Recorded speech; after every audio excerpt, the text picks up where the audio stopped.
လှပဆိုင်ရာကုရုံးတွေထဲမှာကုရုံးတခါကုရုံးတွေရဲ့မင်းသမီးကြီးဖြစ်နေတာဘယ်လိုထို့ထင်လဲဟုတ်တယ်ဒီ bound stimulator ကုရုံးလေးပဲပေါ့နော်ဘာလို့လဲဆိုလို့ရှိရင်သူက reset ကဒီတစ်ချိန်ထိုးရုံနဲ့ကိုသူကမျက်နှာကိုအသားရိပ်ကွာတဲ့ဒီကိုတိတိတတ်တာချင်းစေတယ်နောက်တစ်ခုကကြတော့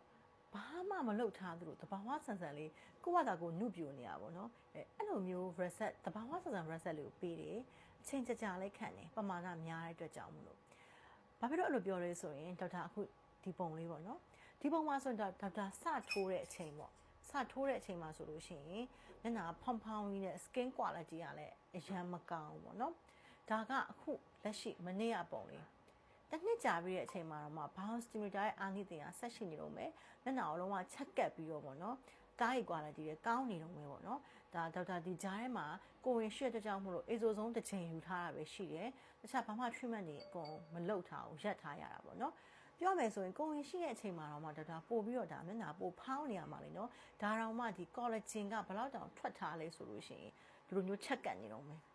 ဒီပုံကကြတော့ဒါ bound stimulator ထိုးပြီးတော့2လမြောက်မှာမျက်နှာရဲ့အာနိသင်လုံးဝတက်နေတဲ့အချိန်မှာဆိုရင်တင်းရင်းပြီးတော့ပြောင်တင်းနေတာပဲပေါ့နော်အဲ့တော့ဒီလိုအချက်တွေကြောင့် bound stimulator လုံးဝမင်းသမီးကြီးဖြစ်နေတာပေါ့နော်အဲ့တော့အသားကိုကပေါ့နော်ဒီ skin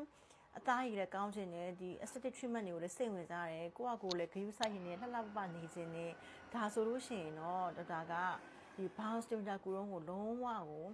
ဒီလုတ်တင်တယ်ပေါ့နော် invest လုတ်တင်တယ်လို့ဒေါက်တာပြောချင်ပါတယ်ရှင်